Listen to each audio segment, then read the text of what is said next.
Parmesan see spaghetti and meatballs staring at me. Spaghetti and meatballs staring at me. Get yourself a serving, maybe two. Talking Bulls basketball is what we do. Get your garlic bread and your dish of the week on spaghetti and meatballs. Oh yeah, spaghetti and meatballs. Don't forget the Parmesan cheese. All right. We are back. All you tasty meatballs, we are back. Another episode. Only 2 days, or less, depending on when you get this, until opening game. So it might be here. Yes. You might be about 36 hours away by the time you get the countdown is on. The countdown is on. But we are here, host Trevin and John Z, Spaghetti and Meatballs. What do you got there for me, buddy? We're back. I know we had it. We didn't put it on iTunes. We had it. It was just for our YouTube followers. We had a little sneak preview, a little summer league, a little gossip. But we're back. This is our normal format. Yep. That was a little special edition, preseason edition. But we had a little preseason. Now this is hardcore hitting action. Yes, you said it. This is serious now. I would say the only difference between our normal episodes and tonight is we're not going to have the dish of the week yet.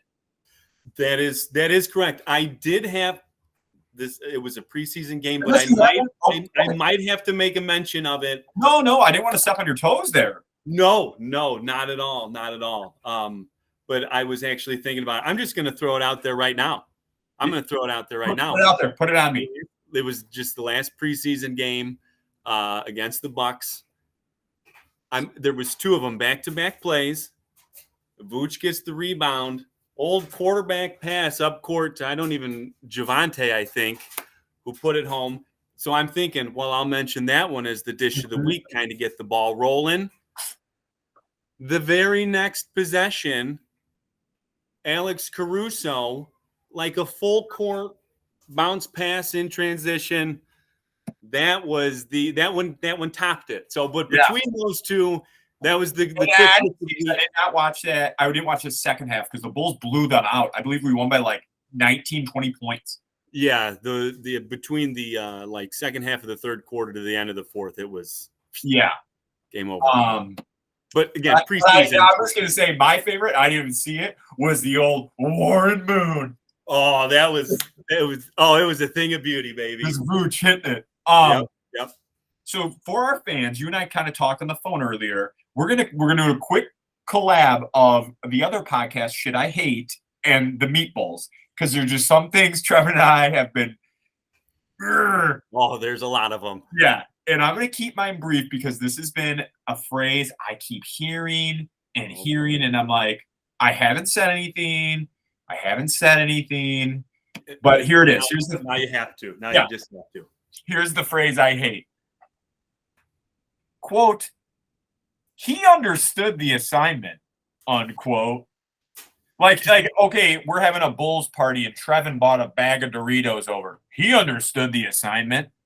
Like it was some kind of secret operative. Yes.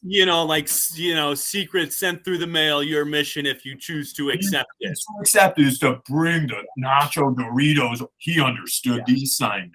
Yeah. Like, I didn't tell him to write a thesis. He understood Yeah. What kind of asshole says something like that? Oh, people say it. So that's just okay. I just had to get that off my chest. Yeah, I like that one. What do you got? You got anything? You got any shit you hate? Okay, I got one thing. Well, I got a couple, but okay. The one is just briefly. I'm sitting there making pancakes the other day. Okay. Flapjacks. Yep. What is up with the box on the pancake with the little door? Yep. Up on the top? It works fine. It works fine at the beginning, but when you get to that bottom, when it's all compacted down everywhere, probably. Oh, forget it. Everywhere with a mess. Why do you even make it? Why do you? I don't know. Did I add too much? Did I not add enough?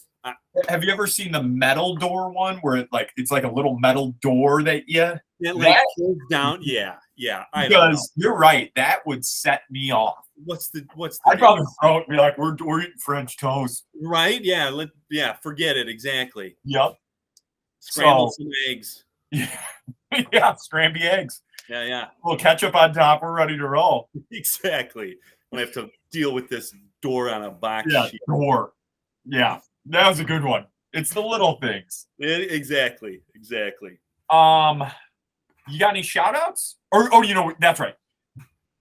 I am, and I know I've mentioned this on the pod, is that I have and I'm sure you do, we all do, a little side text going, a Bulls text. Matt Bennett, Josh Thumb, Andrew Alcine. I just want to give these guys a shout out. They're asking like what's going on with the pod, season's starting. They're getting anxious, just like yes, us. they had a couple questions that they want us to answer. Do you want me to ask now, or do you want to? I say go for it. Okay, here's question one. This one, and I know you wanted to mention something about this guy already. Question one from Alcine. Do you want to? You mean the birthday boy? Oh, there it is. Oh, birthday boy, Andrew Alcine. Happy birthday, Wong. Okay, here's his question. And how about I'll answer this one, or you answer this one, I'll answer the next. Okay, all right. How did the Bulls recover from that late season collapse? That shit was pathetic. That's a good question, because that, as we've talked about a couple of times over the summer, that was a rough end to the season. The last 2 or 3 weeks of the regular season, the playoffs, Youchy. Good question. I think you just got to forget about it. I mean, the best you can. Over. You know, you're starting, besides Lonzo, you're starting healthy. AC's back.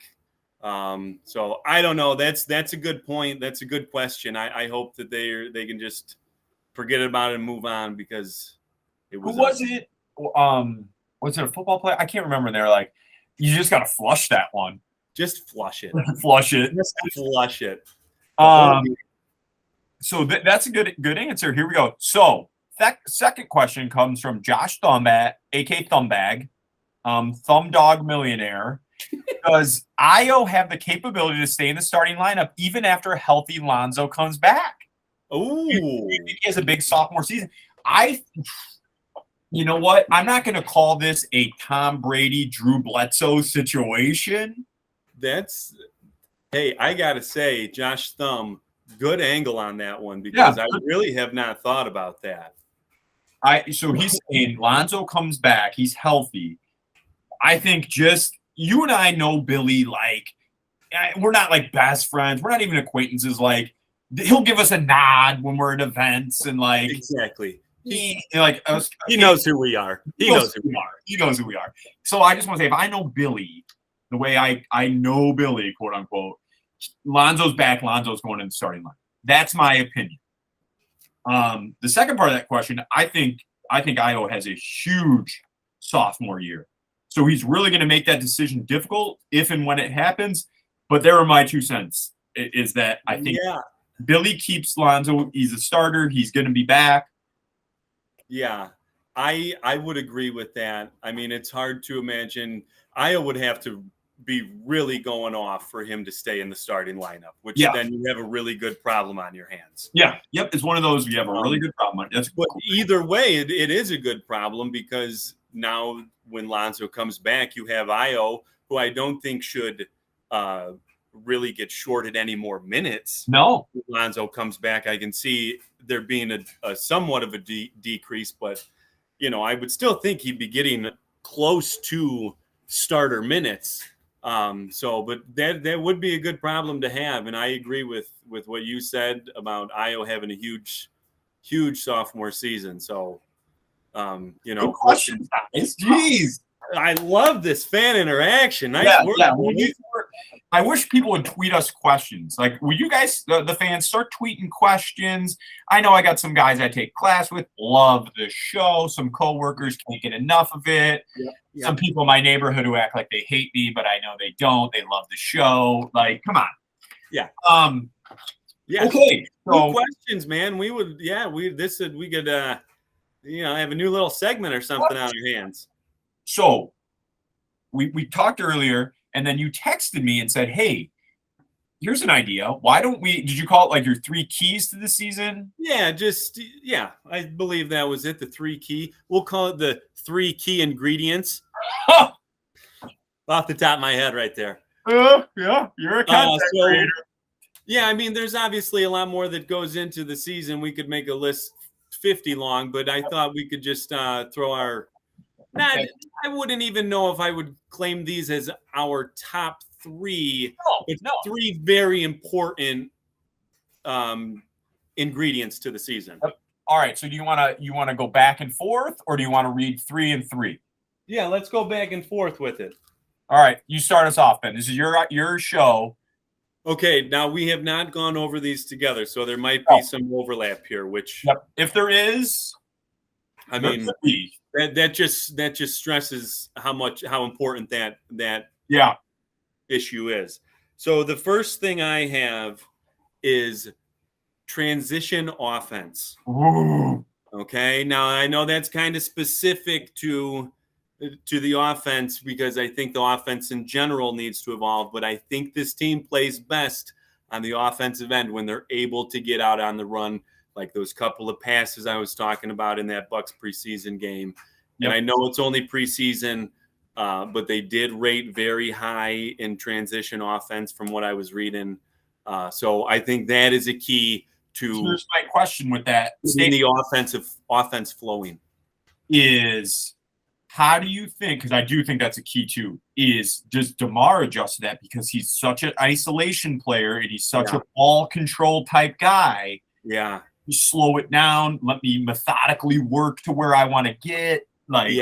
And see, I think that they're still going to have those moments. They're still going to have to work that in because that's when he's at his best and you can't take away from that. So, but I think like you said, when we're talking transition, it's like, we got a steal, we got a long outlet pass. A lot of DeMar's work is coming off a basket, it's inbounded, we're walking it up. It's not a transition. Exactly. In the offensive, in the half court. Yep. More specifically, because then it just gets everybody in the flow of the game more. What do you see? It gets the half court sets, working a little bit better too. What do you see in the second unit with that transition? Because a lot of times it's been Kobe. Yeah. You see that kind of continuing or?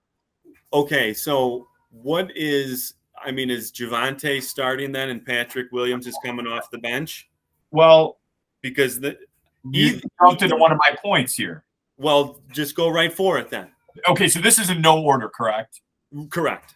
So my point 3 or whatever, one of my top 3 was Patrick Williams' role / ascension. Like, I don't know what's going to happen. That is also on my list as well. But it's Williams in general, because that is a big question mark. And like, I get where people are coming from, like you said earlier, it's a good problem to have. But is it? Because talent-wise, he should be leaps and bounds above a Javonte Green. Yes. So it's like, is that really? Like, I don't know. If it's me, I'm probably starting him. Yeah. I know it's not looking that way. No, not based on the last few games in the preseason. But I don't know if it's like part of the plan is to get Patrick Williams more comfortable and get him to be more aggressive, because that has always been part of the issue, is that you see it in flashes, but he's not. Because I don't know who said it. He doesn't look for his shot enough. Where maybe if he's on the second unit, maybe he's able to a little more. Because when he's out there with Zach, he's out there with DeMar, he's out there with Vooch. Right. There was like a 3-4 game stretch where he was averaging like 6 shot attempts a game. It's like, dude. Yes, that is not right. Exactly. You shoot 100%, you're only getting us 12 points. Like, we need right. more. Right. And that's to that point of all those guys of Zach, DeMar, and Vooch.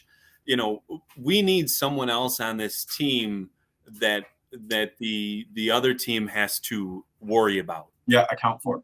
Yes, exactly. Thank you. They have to account for him, whether he's on the starting 5 or whether he's on the bench or something. But they need that other piece that can go out there, that other guy that can go out there and get his shot. Yeah. So it might not be such a bad thing with him in that second unit with Caruso, Kobe. Like, Yeah, I could see that being a pretty decent with Drummond in there. well, And I mean, Drummond has his role, Caruso has his role, right. Kobe, and then P. Will kind of finds it. Like, my only concern without P. Will is someone between the three of Zach, DeMar, and Javante is guarding a 3 and potentially a 4. Yeah, no, that's a good point, and that's where you would really like to have Patrick Williams on the floor. Yeah, like, okay, like, and if you're putting Javante on a 4, especially if we're talking Milwaukee and we're talking the Freak, yikes. Yeah, exactly, because you'd have Io, Zach, DeMar, and then Javante as your 4 is, that can cause some issues. So so something. Yeah, it'll be interesting because I like how you phrased that in your list of what is his role, what is his role exactly. So, and like we've always told our fans, yes, are we die-hard Bulls fans? Yes, but are we going to keep this shit real with you? That's the bottom dollar. We are every time. Yep. All right, what do you got? Number 2. Well, that was my Patrick Williams. That was my number 2. So what's your second one? This is kind of what we talked about during the question and answer portion. Just how is Io going to fit into this role as starting point guard? Yeah. Did he do great? Yes, but he was coming off, not a lot of expectation. He's with the second unit. Caruso goes down. His role grows. It's just him as the starter. I want to see. I'm not apprehensive about it. I'm not saying I'm nervous about it. Yeah. But it is a question mark. It's a question mark. It's definitely a question mark because his expectations between opening night a year ago versus opening night this year are completely different. Right. So, like when you talk about Io, you're like, oh, lengthy, athletic slasher. No one says great facilitator to 2 all-stars and potentially a third. Like, right. Yes. And maybe he is, and he's never been in that role. So, yeah, that's a good point because I believe in college he was more of a scoring point. Yeah, like and we should have asked Thumbag because he's a big U of I fan. I didn't watch a ton of games when that sounds like Thumb. Yeah, when he's not casting his lines. I don't know. So I'm that's a good point. I don't know. I'm hopeful. I'm optimistic for Io in that starting role, and hopefully, like when we talked about earlier, when Lonzo comes back, they've got a good problem on their hands. Yeah. So just again, guys, this is just something we're looking into. We're thinking about has raised some eyebrows. Like it's nothing bad. Yeah, right. Exactly. Just things we're looking for is the through this first stretch of 10 games or so into how the season starts. All right, what do you got? What's number 3? So number 3, I guess after I just said, the first 10 games, this is more of a big picture thing. And it's just, you can't do anything about it, but health was an issue last year. So and I don't mean to go on about it for too long, but if this team can stay healthy, I'm not saying they're a number 1 or a number 2 seed, but I'm saying that I think that it's a team that could, second round of the playoffs, put up a fight to get into the conference finals, maybe. Okay. I'm not. This isn't even necessarily about your point because I agree with it. Do you still have your guy in the training room? Is he going to be? I do. Yep. There was a little there.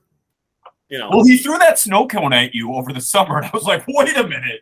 It got ugly.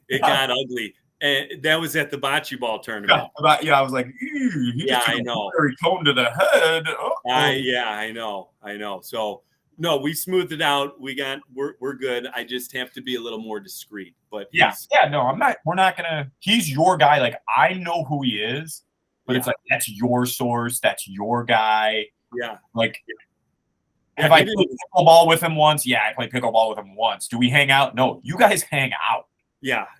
Well, not as much anymore since the snow cone incident, but we are still on speaking terms, on inside information terms. So, okay. So what's your third one? last one, and this is like a specific one. And again, I know he's your guy. Vooch on that pick and roll D. And he looked better over a couple preseason games. Yeah. But it's just been like, it is such an important part of the game in the NBA that it's like. Yeah, I know. And I worry because I feel like last year was the same kind of thing where he looked good at the beginning of the season, you know, and I don't know if it was just And I love it when he wearing down or a lack of these 3 fingers in the air running down court. I'm like, yeah. Yeah. I see him just get like abused by like, you know. Yeah. I know. And that's I mean, teams know it, so they're gonna try and exploit it. So I don't know. I'm curious, how much do you think him and Drummond are gonna be on the floor together? Well, you know, that's a good question because they're complementary of each other. It's not as if we have, you know, Andre Drummond and Tony Bradley out there together. Like we have a defensive-minded, rebounding big man, and we have a stretch the floor kind of, you know, European style player. So I think they could fit well together. I think they could too. I'm hoping to see them play a little bit together and see what and see how much. Yeah, and see how much that helps Vooch, you know, on those pick and rolls and stuff. So, that's going to be something to watch for sure. It's like we talked about last year. We don't have anyone necessarily as a rim protector. So it was like, yes, Vooch is getting matched up with Fred VanVleet and getting abused, taken right to the hole, but no one's stopping him. So it wasn't all on Vooch. It was just an observation. Just Yeah. I mean, and he's never been known for his defense. So it's, you know, and then when you don't have, you know, especially when Lonzo went down and when AC went down, you lose that help side defense and, you know, it kind of went downhill from there. So hopefully it's something that, he can focus on and improve, hopefully at least a little bit on it. Yeah. Yeah. So just that's it. So there are takeaways, are key ingredients. Yes. So what do we think then, Trevin? Here's I was bringing it up on the I don't know how I feel about this new Bulls app. It's all right. Like it's not super friendly. It's a little different, isn't it? It's a little different. So we got Wednesday and Friday, Saturday. We have 3 games this week. Yeah, because they start off back to back, don't they? No, Friday and Saturday. Yeah, we have. Friday, Saturday. Oh, okay. So it's Wednesday versus Miami, and it's Friday at Washington, and home game versus Cleveland. I mean, the Central. God dang! Yeah. I was looking at the Detroit Pistons lineup today. Like, it's young and dangerous. Like, yeah. I can't remember where they ranked, but I was looking at like a list of teams with under 25 talent, and the Pistons were up there, dude. Cleveland's you know, they get, you know, spied up. Really not going to be any easy game in cupcakes in the Central. Yeah. But nothing. It's not like I'm like, oh, Bulls third in the Central. Like I think we're still better than Detroit. Yep. We're still better than Indiana. Yeah. And I think I forgot about Indiana. Yeah, they're not. And I think we're very competitive with Cleveland. Now Milwaukee's still the standard right now. Yeah, and they should be until someone knocks them off. But it's going to be interesting. I think they're still have what's the over under on their wins, isn't it? Like it was crazy low when we placed that original bet. It was like 34. It would sound 36. 36. Yeah. Okay. Well, we don't have our sponsor here today. What are you thinking? Last time I didn't check today. I thought it was 6 or 6.5. The Bulls were getting. Yeah. Oh yeah. It was +6 when you sent me that. At least yesterday it was. So let me jog it down. I'll check. Bulls +6. So we had in the Wager Hub account. What do we think? Do we want to throw a little sprinkle? I say we sprinkle on it right away. Do you want you want any player props, or we're going to take the Bulls out the gate +6? You want to look at player props, or what do you? Is that what you? No, I don't necessarily want to right now, but if we're just saying, I will start with that. Okay, we can add we do an in-game, same-game parlay type thing, but we're going to say right now, and you guys know us, we only take the Bulls, but we also take props. Like, we're not going to come out here and be like, oh, Bulls money line, Bulls +6, like. Right. Yeah. Yeah. We're gonna make the smart play. We're gonna look at what we like best. We think the Bulls over 6. So let's take the Bulls +6, and we'll look at some player props, and we'll tweet those out. Yep, that sounds like a plan. All right, Trevin, I told you I got to get out a little early tonight, but we're going to get this posted. We're going to get this out to the fans. Check Twitter. Check Insta. We'll get the tweet out with our link to iTunes. Yep. And that'll be it. We'll see you. Get excited. Get excited. Yeah, should be good. Yep. Well, all right, as always. That's al dente.